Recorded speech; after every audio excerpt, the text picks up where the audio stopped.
અમરેલી ખેતી અને હીરા ઉદ્યોગ ઉપર નભી રહ્યું છે। હજારોની સંખ્યામાં લોકો હીરા ઉદ્યોગ સાથે સંકળાયેલા છે।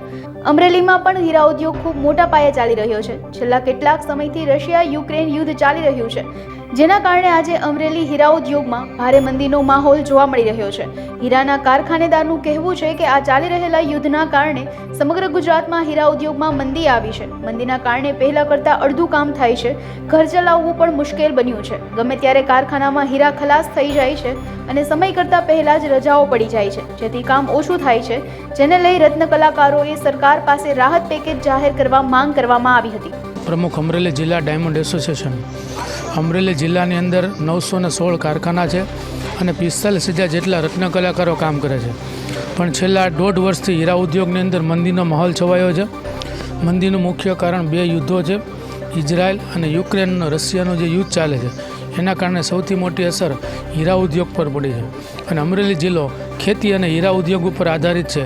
અત્યારે રત્ન કલાકારોને આખો દિવસનું 3 થી 4 કલાકનું કામ મળે છે, ત્યારે અમે રાજ્ય સરકાર પાસે પણ માગણી કરી છે, કેન્દ્ર સરકાર પાસે માગણી કરી અમરેલી જિલ્લાના ડાયમંડ ઝોન જાહેર કરવામાં આવે અને રત્ન કલાકારોને તમામ યોજનાઓનો લાભ આપવામાં, આવાસ યોજનાનો લાભ આપવામાં આવે, મેડિકલ યોજનાનો લાભ આપવામાં આવે, તેમજ રત્ન કલાકારોના બાળકોને એજ્યુકેશનનો પણ લાભ આપવામાં આવે એવી અનેક માગણીઓ અમે રાજ્ય સરકાર પાસે કરી હતી અને આ બજેટમાં માગણી કરી હતી કે અમરેલી જિલ્લાના ડાયમંડ ઝોન જાહેર કરવામાં આવે।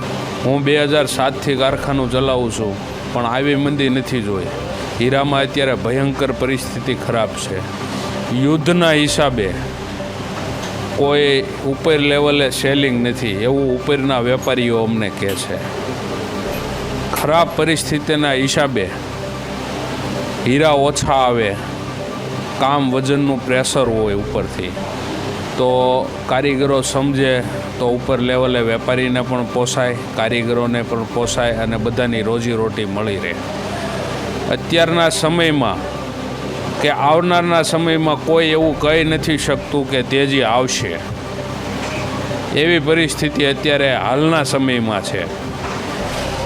વાતું કરવાવાળા કરે તેજી આવશે, પણ એવા કોઈ એંધાણ અત્યારે અમને કારખાનાદારોને દેખાતા નથી। પહેલાં પ્રોડક્શન હતું એના કરતાં 50% પ્રોડક્શન થઈ ગયા છે કારખાનામાં। કારીગરો અમુક ધંધા ફેરવી નાખે છે કે રોજે રોજનું જ્યાં વળતર મળતું હોય 400-500 રૂપિયા, એવા કારીગરો ઘણા ખરા ઓછા થઈ ગયા છે અને જેને બીજું કોઈ નથી ફાવતો ધંધો એને તો ફરજિયાત હીરામાં આવવું જ પડે છે।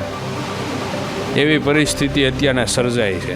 આગામી દિવસોમાં યુદ્ધ જો ઊભું રહેશે તો હીરામાં કોઈ સુધારો આવે એવું કાંઈ દેખાય તો ખ્યાલ નથી, પણ જ્યાં લગી યુદ્ધ નહીં ઊભું રહે ત્યાં લગી હીરામાં કોઈ તેજી આવશે એવી કોઈ માન્યતા દેખાતી નથી ક્યાંય એવું। હું 25 વર્ષ અહીંયા હીરા ઘઉં છું અને 50% કામ થાય છે। અત્યારે મંદીનો માહોલ બહુ છે। પહેલાં 12-15નું થતું, અત્યારે 8-9નું થાય છે। હીરા મળે છે, ક્યારેક આવે ને ક્યારેક ન આવે એમ। 10 વર્ષ થયા હીરા ઘઉં છું અને મંદીનો માહોલ 2-3 વર્ષ થયા છે। બહુ કફોડી હાલત છે। 50% કામ થાય છે પહેલાં કરતાં। પહેલાં 20-25નું થતું, અત્યારે 12-15નું થાય છે। સરકાર આમાં ક્યાંક થોડુંક ધ્યાન દે તો સારું છે એવી અપેક્ષા